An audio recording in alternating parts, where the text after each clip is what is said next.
마태복음 5장입니다. 마태복음 5장 7절에서 12절까지 말씀. 마태복음 5장 7절에서 12절까지의 말씀 함께 교독하겠습니다. 한 절씩 교독하시겠습니다. 긍휼히 여기는 자는 복이 있나니 그들이 긍휼히 여김을 받을 것이미요. 마음이 청결한 자는 복이 있나니 그들이 하나님을 볼 것이미요. 화평하게 하는 자는 복이 있나니 그들이 하나님의 아들이라 일컬음을 받을 것이미요. 의를 위하여 박해를 받는 자는 복이 있나니 천국이 그들의 것이미라. 나로 말미암아 너희를 욕하고 박해하고 거짓으로 너희를 거슬러 모든 악한 말을 할 때에는 너희에게 복이 있나니 기뻐하고 즐거워하라. 하늘에서 너희의 상이 큽니다. 너희 전에 있던 선지자들도 이같이 박해하였느니라. 아멘. 네, 우리가 계속해서 산상수훈, 특별히 팔복에 대한 말씀을 보고 있는데요. 예수님께서 지금 말씀하시고 있는 것은 예수님의 초점은 누가 천국 백성인가 하는 것에 대해서 이야기하시는 것입니다. 누가 천국 백성인가? 누가 제자인가? 제자와 무리를 구분하시는 것이죠. 우리가 이제 마태복음 5장부터 7장까지 말씀이 산상설교, 산상수훈이라고 하는데 이 산상설교, 산상수훈은 처음과 끝이 천국 백성의 정체성에 대해서 이야기해 주는 것입니다. 누가 천국 백성인가? 이 팔복은 누가 천국 백성인가? 천국 백성들은 어떤 사람들인가를 우리에게 이야기해 주는 것이죠. 그래서 첫 번째 복과 마지막 복이 같은 것이죠. 그죠? 뭡니까? 천국이 그들의 것임이라. 천국이 그들의 것임이라 라고 시작하고 끝나고 있습니다. 결국 이 팔복은 천국을 받은 그들, 천국의 그들의 것인 그들은 누구들, 어떤 사람들인가를 이야기해 주는 것이죠. 그들은 어떤 사람들인가를 이야기해 주는 것입니다. 우리가 지난주에 첫 번째부터 네 번째 복에 대해서 이야기했는데 이것은 천국 백성이 되는 과정에 대해서 이야기해 준다고 말했습니다. 천국 백성이 될 때 우리는 어떤 과정으로 천국 백성이 되는가를 이 네 가지 복, 또 이 네 가지 복을 얻기 위한 그 조건 네 가지가 천국 백성이 되는 과정에 대해서. 그리고 오늘 보게 될 다섯 번째부터 여덟 번째까지의 복은 천국 백성은 어떤 삶을 살아가는가? 이미 천국 백성이 된 사람들은 어떤 특징들이 있는가를 말해주는 것이라고 볼 수 있습니다. 이미 천국 백성이 된 사람들은 어떤 모습인가? 그들에게서는 어떤 특징들이 나타나는가? 하는 것을 오늘 말씀이 이야기해주고 있는 것입니다. 천국 백성은 어떤 사람들일까요? 천국 백성들에게서는 어떤 특징들이 나타날까요? 여러분. 네. 7절 말씀에 나오는 긍휼히 여기는 자는 복이 있나니 그들이 긍휼히 여김을 받을 것이며, 그리고 8절 말씀에 나오는 마음이 청결한 자는 복이 있나니 하나님을 볼 것이며, 그리고 9절 말씀에 있는 화평하게 하는 자는 복이 있나니 그들이 하나님의 아들이라 일컬음을 받을 것이며, 또 10절 말씀에 있는 의를 위하여 박해를 받는 자는 복이 있나니 천국이 그들의 것임이라. 한 8가지. 이것이 바로 천국 백성, 현재 천국 백성인 사람들에게서 볼 수 있는 네 가지 특징이다라는 것입니다.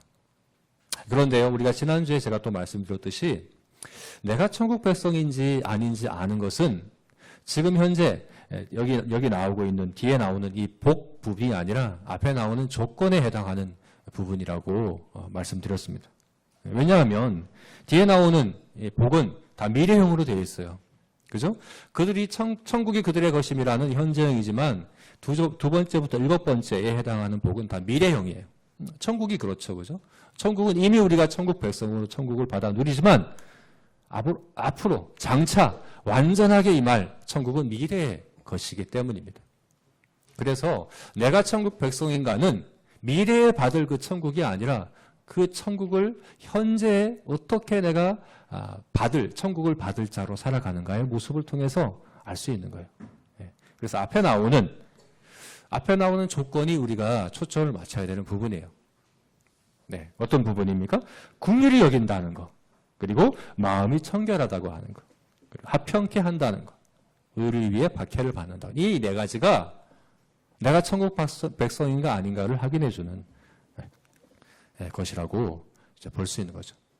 이 네 가지는 바로 미래에 우리가 받을 천국을 현재로 가져와서 살아가는 사람들의 모습이기 때문에 그렇습니다.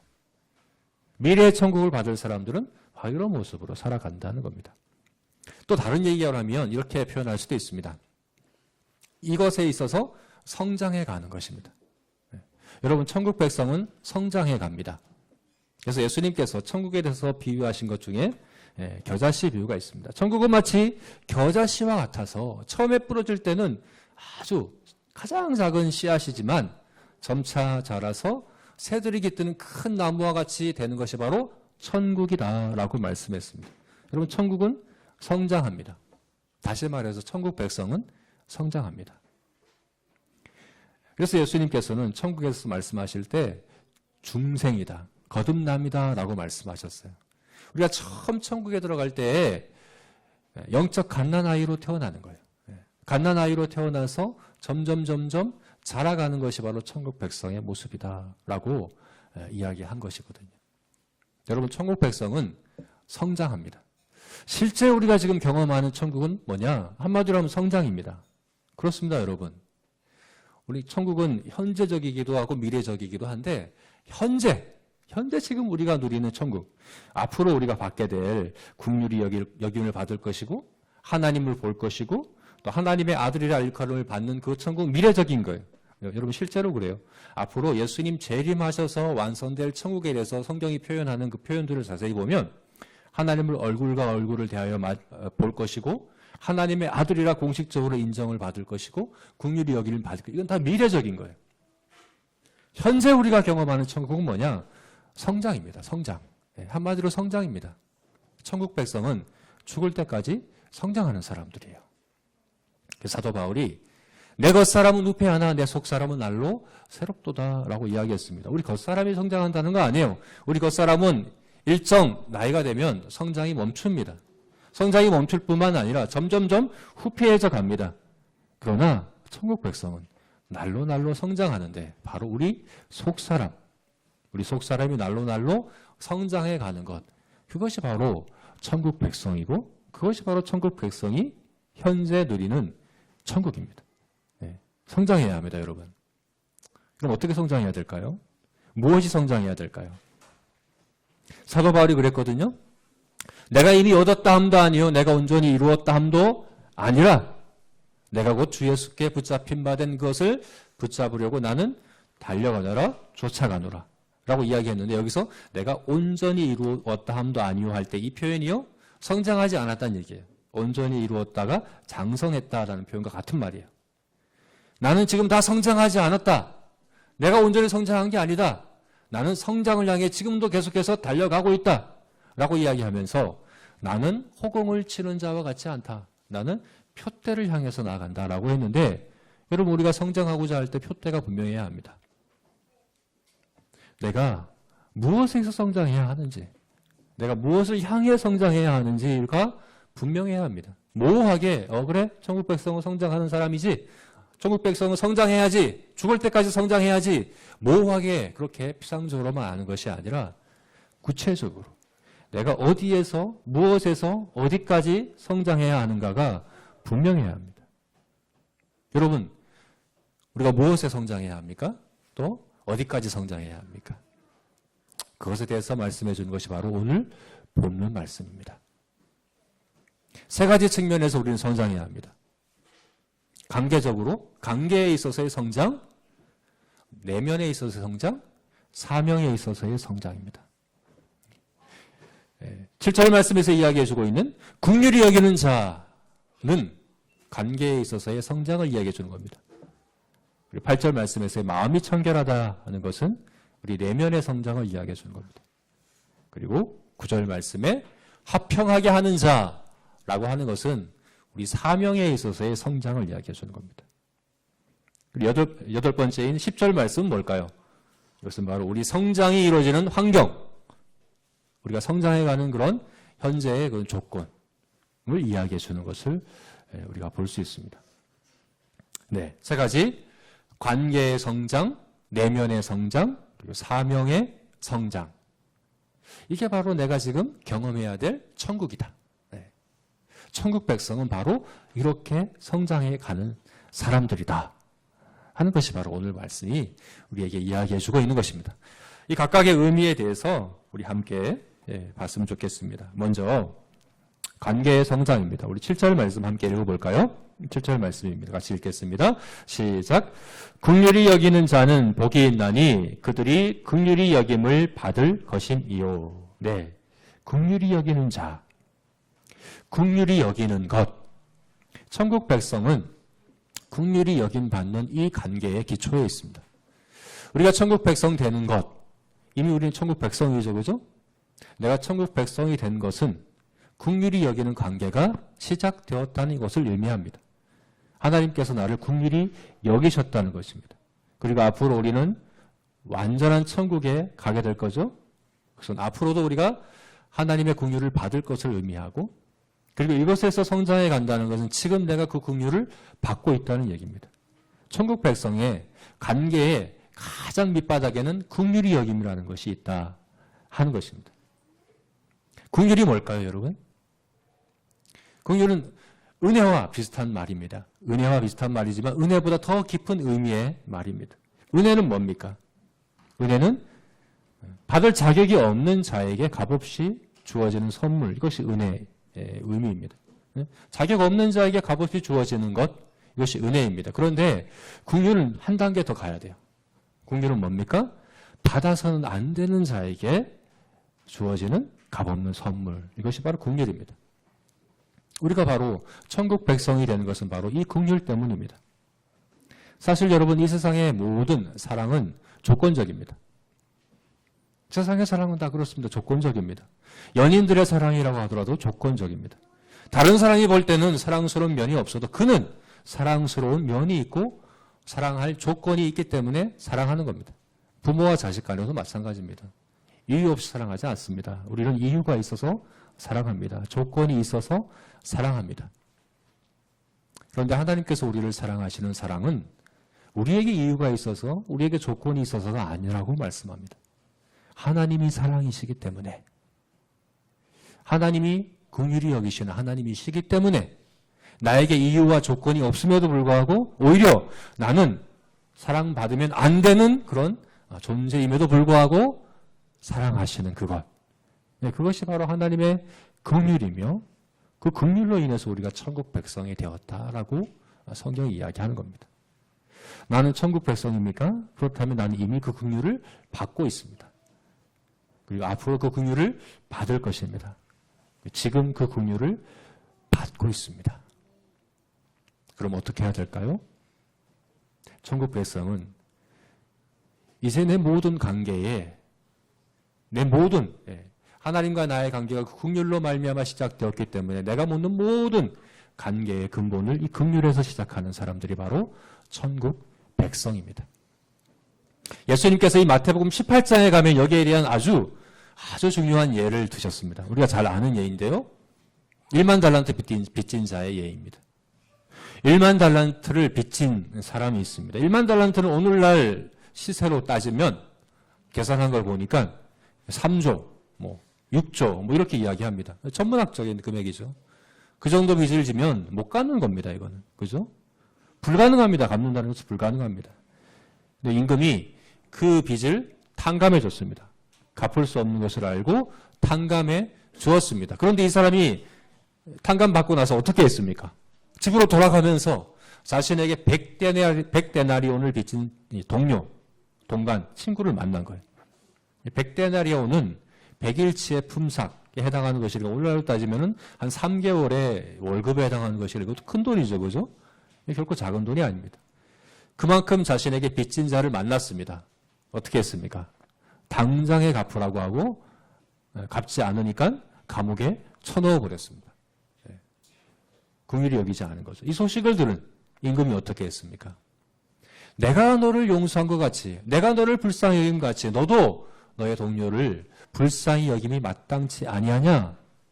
내가 너를 긍휼히 여김과 같이 너도 너의 이웃을, 너의 동료를, 친구를 긍휼히 여기는 것이 마땅치 아니하냐라고 하며 그를 다시 감옥에 넣었다라고 예수님께서 비유를 들어서 말씀하셨어요. 그리고 이 비유의 결론으로 예수님께서 말씀하신 게 뭐냐? 이와 같이 너희도 내 이웃을 불쌍히 여기고 용서하지 아니하면 하늘에 계신 너희 아버지께서 너희를 용서하지 아니하시리라 라고 말씀하셨어요. 이 말씀이 사실은 오늘 긍휼히 여기자는 복이 있다라고 하는 말씀과 그 말씀의 의미를 우리에게 너무나도 잘 이야기해 주는 것입니다. 여러분, 하나님의 긍휼은 하나님께서 우리를 긍휼히 여기신다는 것은 그와 같습니다. 이례적인 게 아니에요. 한 번 1만 달란트 그냥 빚진 거 탕감해주면 끝나는 그런 긍휼이 아니에요. 임금은 그 종이 한 번 그냥 1만 달란트 없던 걸로 해줄게, 내가 탕감해줄게 하고 이제 더 이상 너와 나는 상관없어, 난 너와 관계없어 라고 하는 그런 긍휼을 베푼 것이 아닙니다. 임금에게 초점은 단순한 1만 달란트의 빚에 있는 것이 아니라 그 사람에게 있는 거죠. 그죠? 빚만 탕감받는 것이 아니라 그 사람이 변화되는 거죠.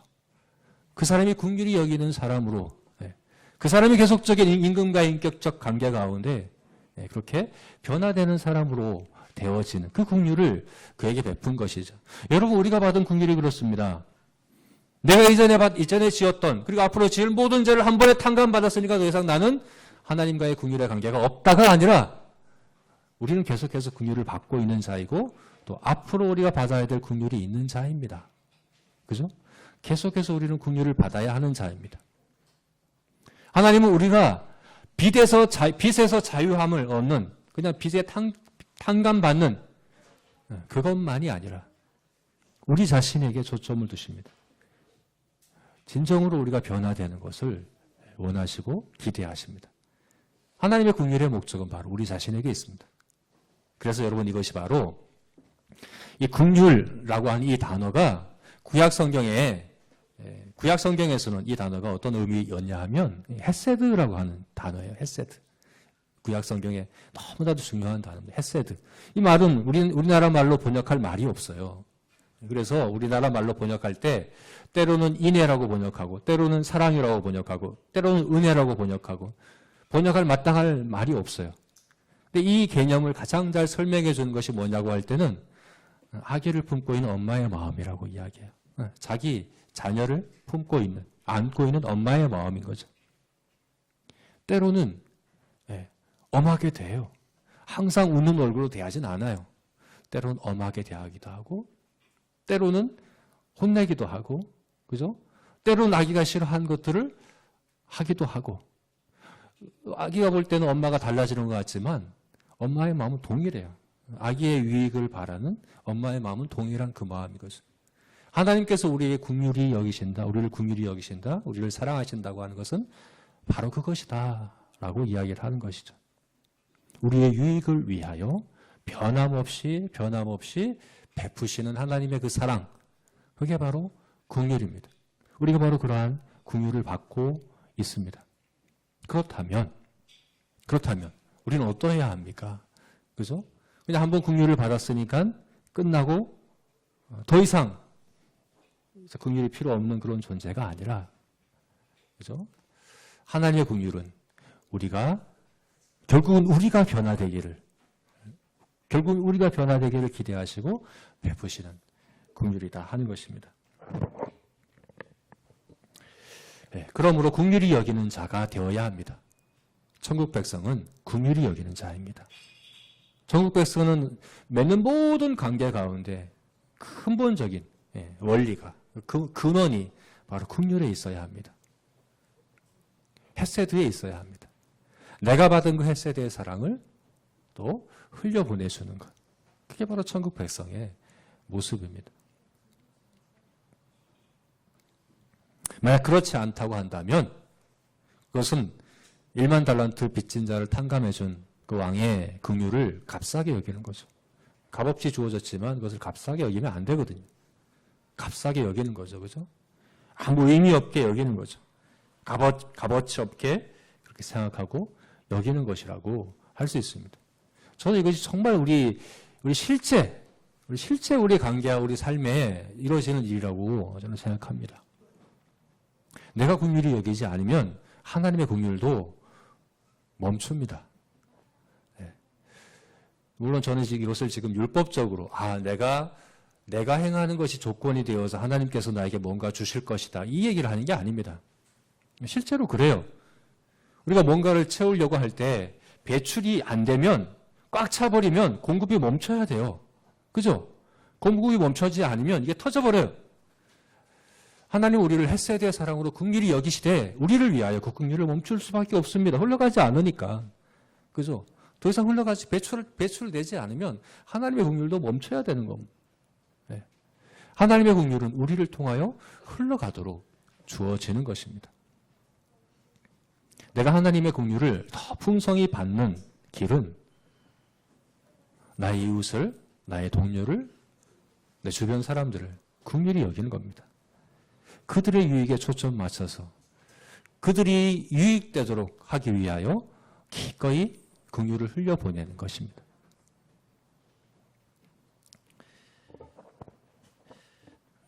우리들의 관계의 근본 원칙이 바로 이와 같기를 주님의 이름으로 축원합니다. 나에게 맞는 사람, 내가 좋아하는 스타일, 내가 좋아하는 환경과 조건, 나에게 조금 도움이 될 만한 사람, 나에게 좀 유익이 될 만한 사람, 나에게 이렇게 해?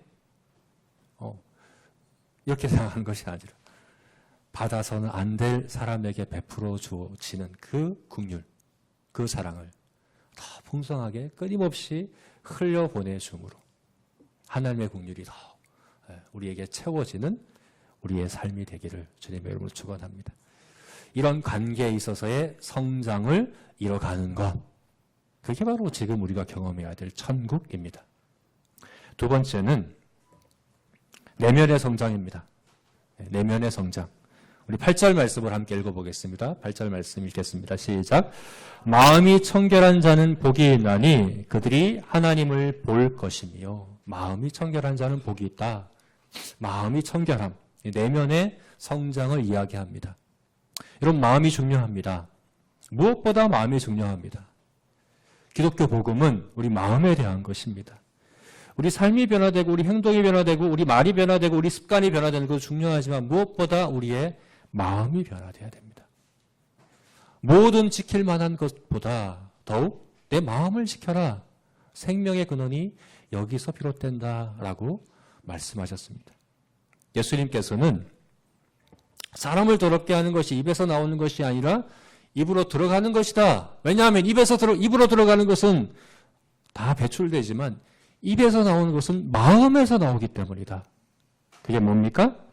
마음에서 나오는 것은 악한 생각과 살인과 간음과 음란과 도적질과 거짓 증언과 비방이니라 라고 이야기하면서 마음이 중요함을 우리에게 이야기해주고 있습니다. 여러분, 마음이 중요합니다. 마음이 깨끗해야 합니다. 마음이 깨끗치 아니하는데 겉모습만 아무리 깨끗하다고 한다면 사람들은 속을지 몰라도 우리 하나님은, 우리 주님은, 중심을 보신 우리 주님은 그래서 가증히 여기십니다. 그리고 바리새인들에게 그랬던 것처럼, 그죠? 가장 강하게 책망하셨죠. 마음이 정결해야 합니다. 그렇다면 청결하다는 게 뭡니까? 여기서 이야기하고 있는 마음이 청결하는 게 뭘까요, 여러분? 우리는 어떻게 마음이 청결하게 될까요? 청결하다고 하는 것에 대해서 우리는 깨끗한 것, 깨끗이 비워진 것, 더러운 것이 없는 것, 뭐 이렇게 생각할 수 있는데 사실 성경에서 있어서의 청결함은 그런 게 아니에요, 여러분. 성경에 있어서의 청결함은 깨끗이 비워진 거라고 생각하면 안 됩니다. 오히려 그건 위험합니다. 예수님께서 비유로 잘 말씀하셨죠. 어떤 사람이 귀신 들렸는데 귀신을 쫓아보냈어요. 귀신을 쫓아보냈더니 마음이 깨끗하게 비워졌습니다. 깨끗하게 소재되었습니다. 그래서 다시 그 나갔던 귀신이 다시 와보니 깨끗하게 소재되어 있어요. 어떻게 했습니까? 자기보다 더 흉한 귀신 7을 데리고 와서 들어갔다라고 이야기를 하는 거죠. 마음이 빈 상태로 있는 것은 깨끗한 상태가 아닙니다. 마음이 깨끗한 상태는 채워진 상태입니다. 무엇으로 채워져야 합니까? 하나님으로 채워진 상태입니다. 정확히 말해서 하나님으로만 채워진 상태입니다. 구약 성경을 보면 부정한 것에 대해서 하나님께서 율법으로 명령하신 것이 있어요. 너희가 밭에 종자를 뿌릴 때 두 종류의 씨앗을 겸하여 섞어서 뿌리지 말라. 이것은 부정하니라. 너희가 옷을 짤 때 두 종류의 옷감을 함께 섞어서 짜지 말라. 이것은 부정한 것이니라. 하나님께서는 두 종류가 함께 섞이는 것을 부정한 것이라고 이야기하고 있습니다. 마음이 부정한 건 뭘까요? 두 마음입니다. 두 마음. 네, 섞여 있는 마음입니다. 그럼 마음이 정결한 건 뭡니까? 하나님으로만 채워진 마음을 이야기하는 겁니다. 하나님으로만 가득한 마음, 그것이 바로 청결한 마음입니다. 그러면 여기에서 이야기하고 있는 것은 바로 우리 내면의 성장인데, 하나님의 백성은 점점 내면이 성장해 가야 하는데, 우리의 겉모습과 우리의 겉으로 드러나는 삶도 변화되고 성장해야 되죠. 우리 내면이 성장해야 되는데 어떻게 성장해야 되는가? 점점 하나님으로 가득 채워지는, 하나님으로만 가득 채워지는 사람으로 우리 내면이 변화되어져 가는 그것. 그게 바로 하나님의 백성이 지금 경험해야 될 천국이다. 네, 라고 이야기를 하는 거예요. 어떻게 해야 될까요? 어떻게 이렇게 될 수 있을까요? 두 가지가 병행돼야 됩니다. 먼저는 하나님으로 채우는 일을 해야 됩니다. 네, 하나님으로 우리 안을 채워야 합니다. 네, 하나님의 말씀으로. 내가 생각하는 하나님이 아니라 성경에서 말씀하고 있는 그 하나님을 우리 마음에 채워야 합니다. 네, 사실은 우리가 하나님을 다 아는 것 같지만 그렇지 않습니다. 내가 좋아하는 하나님, 내가 원하는 하나님, 내가 기대하는 하나님으로 아무리 채운다고 한들 성경이 말씀하고 있는 하나님이 아니면 아무 소용이 없습니다.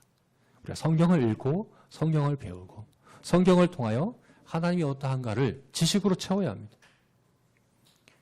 네. 기도와 또 예배를 통하여 또 날마다의 순종을 통하여, 그죠? 우리 감정과 우리 의지에 있어서 하나님을 가득 채우는 일들을 우리가 해나가야 합니다. 그런데 더 중요한 일이 있습니다, 여러분. 바로 우리 안에 있는 우상을 제거하는 일입니다. 네. 내 안에 하나님을 아무리 가득 채운다고 한들 우리 안에 하나님이 아닌 다른 우상들을 함께 두고 있다고 한다면 그것이 바로 부정한 마음입니다. 이스라엘 백성들이요, 단 한 번도 하나님 예배하고 하나님을 제사한 일을 그만둔 적이 없어요. 네. 하나님을 열심히 예배했어요. 최선을 다해서 하나님을 예배했어요. 가장 타락했을 그때에도. 네. 그런데 그들이 왜 부정한 자들입니까?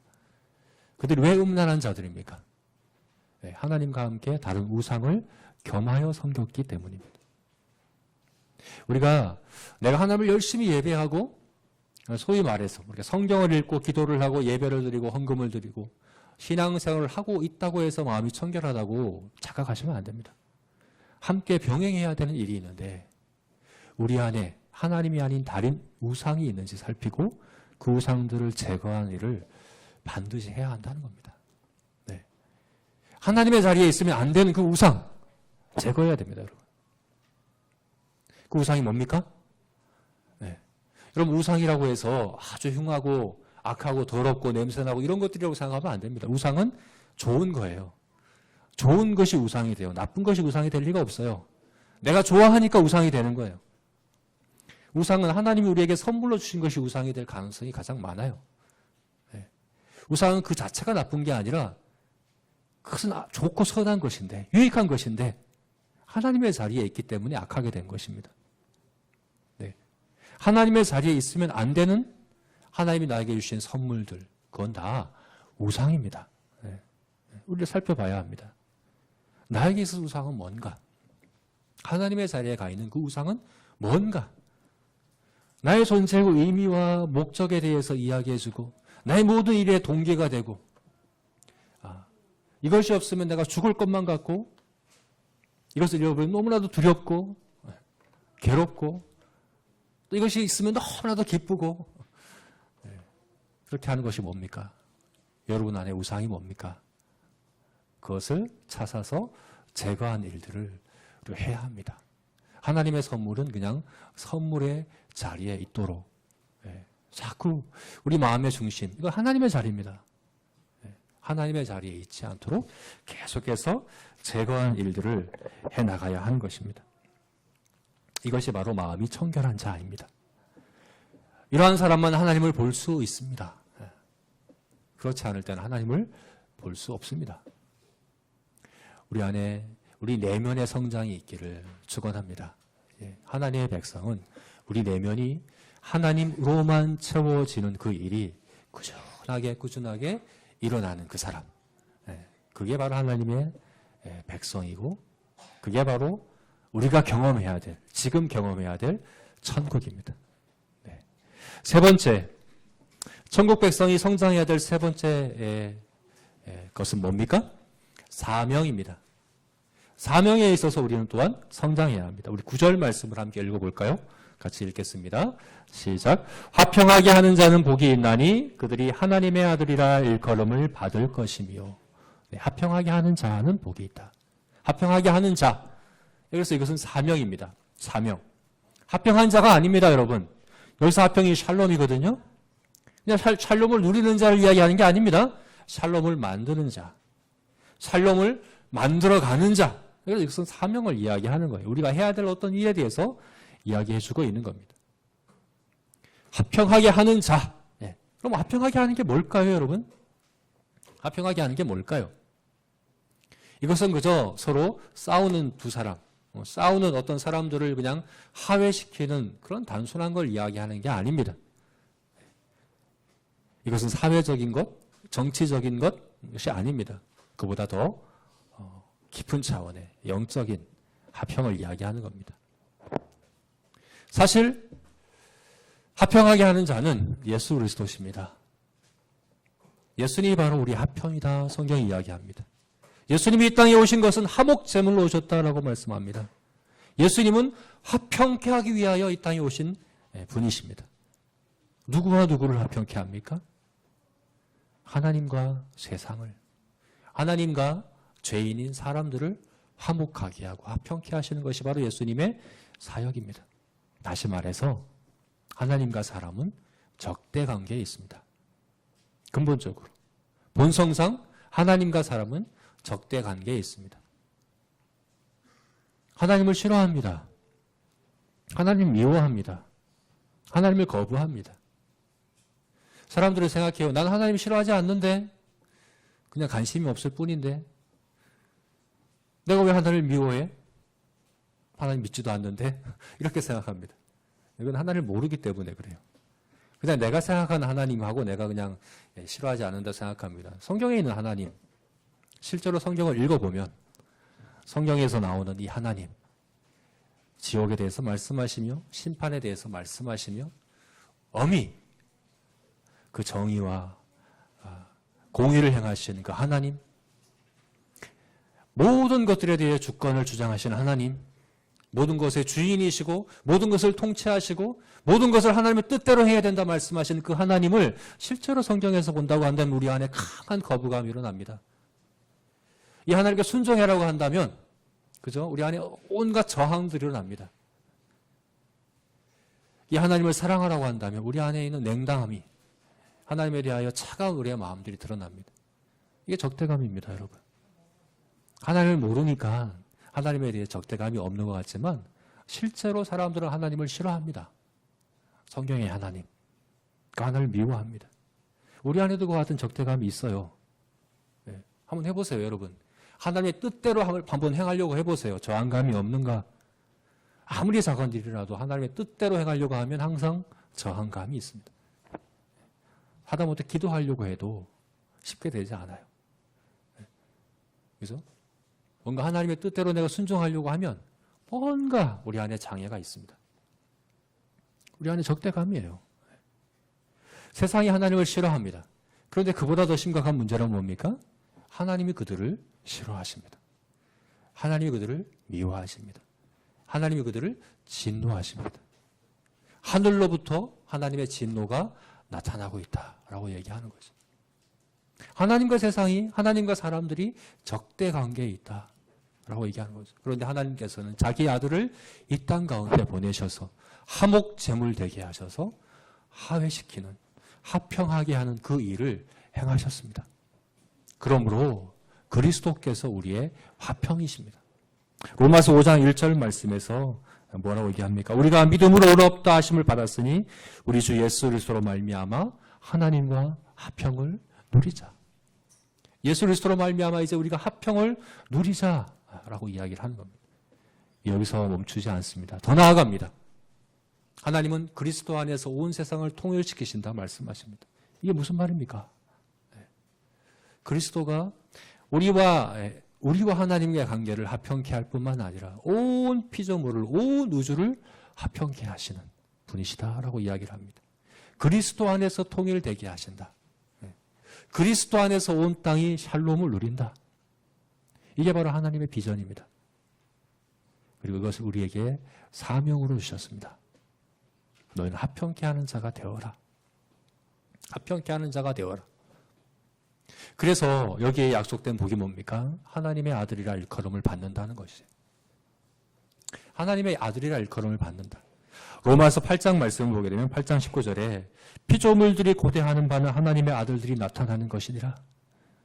온 피조물들이 하나님의 아들들이 나타나는 것을 고대하고 있다. 이게 무슨 말입니까?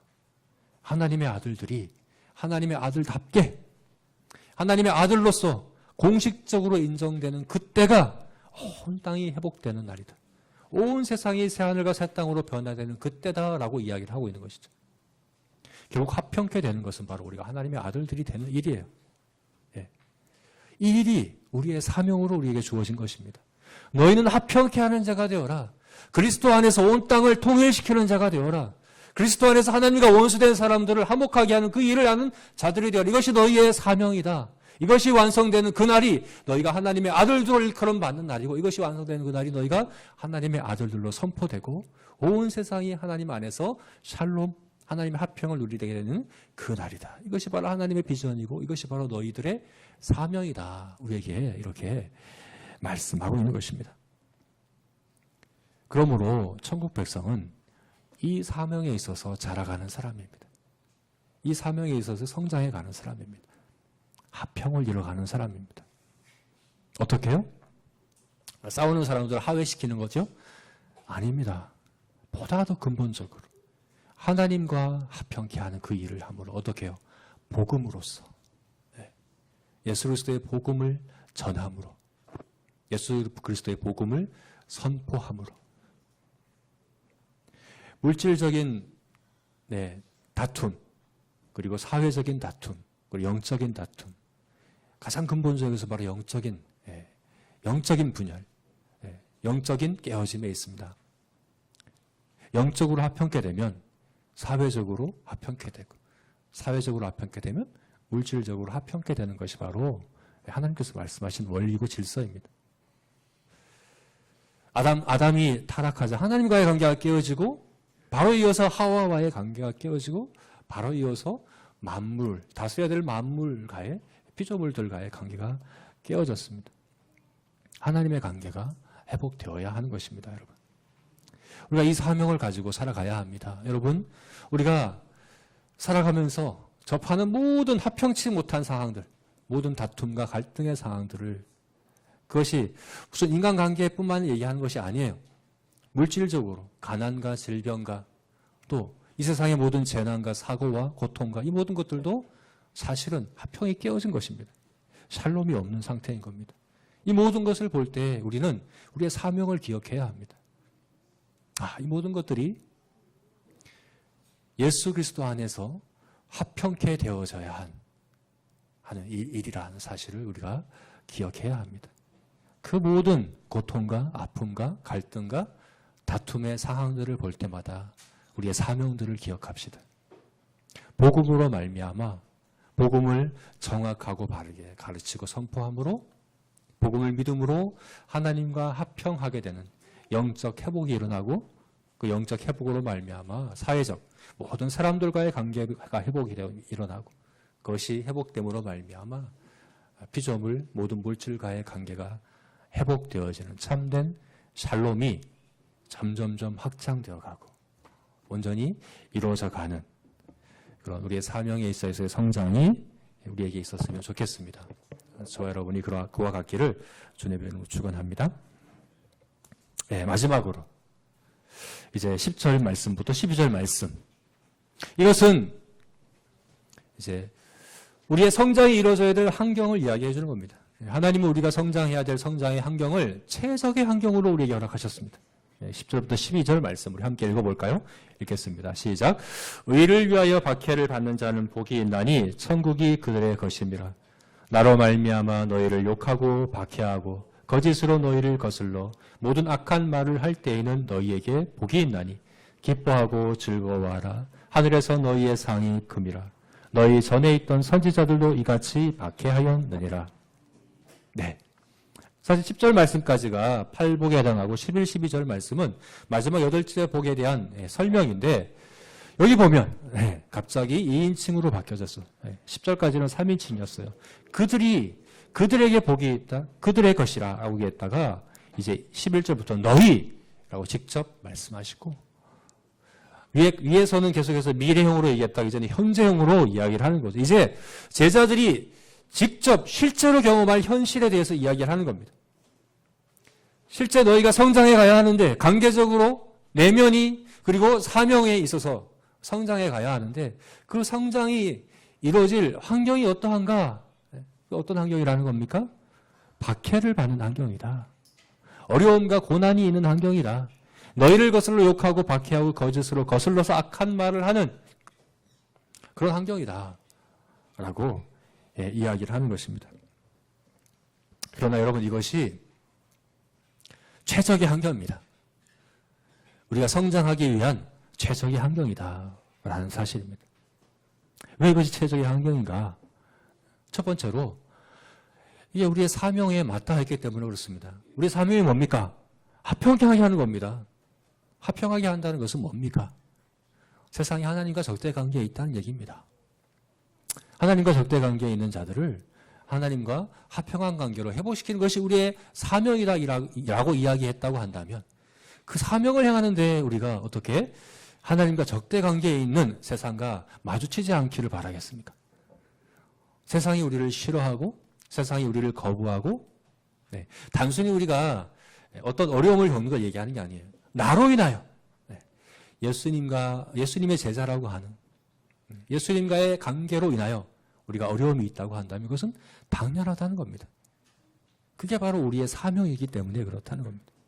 그래서 우리에게 예수님으로 인하여 내가 천국 백성으로 살아가고 성장하기 위하여 어려움이 있다고 한다면 내가 바른 길로 가고 있구나라고 이해하시면 됩니다. 아, 내가 바른 사명의 길로 가고 있구나.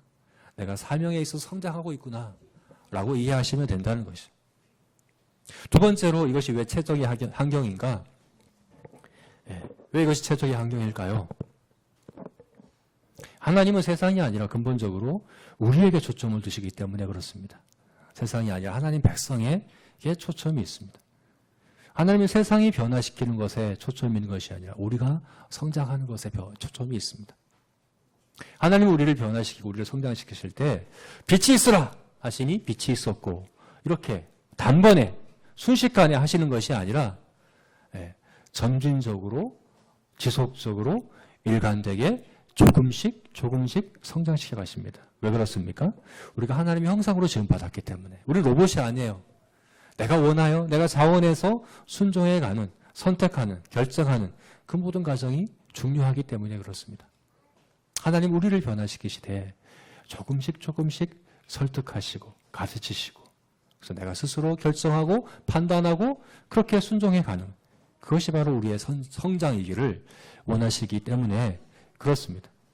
그래서 하나님 우리를 그저 두십니다. 이런 환경 가운데 그저 두십니다. 밭에 알곡을 뿌렸더니 가라지가 함께 자라고 있습니다. 종들이 와서 가라지를 뽑을까요? 라고 얘기할 때 주인이 가만두어라. 가만두어라. 하나님의 자신감입니다. 여러분 우리가 당하는 어려움보다 하나님은 훨씬 더 크신 분이십니다. 그것이 우리를 해할 수 없다는 것을 하나님은 아십니다. 가만두어라. 하나님은 그것을 통하여 우리를 성장시키실 것입니다. 세상이 아니라 그 모든 것들을 통하여 우리를 조금씩 다듬으시고 변화시키시고 그래서 온전하게 하실 하나님이십니다. 그러므로 우리가 성장의 과정 가운데 겪는 어려움들을 성장의 과정 가운데 겪는 여러 가지 고난과 또 힘든 것들을 하나님 나를 성장시키기 위하여 최적의 환경 가운데 나를 돌보고 계시다는 사실을 믿고 또 그것을 기억하는 저와 여러분이 되시기를 주님의 이름으로 축원합니다. 말씀을 맺겠습니다. 이것은 마치 수수료와 같아요. 수수료. 제 통장에 수천억이 있거든요. 근데 이걸 찾으려면 수수료를 내야 돼요. 좀 커요. 수천억이니까 수수료가 좀 커요.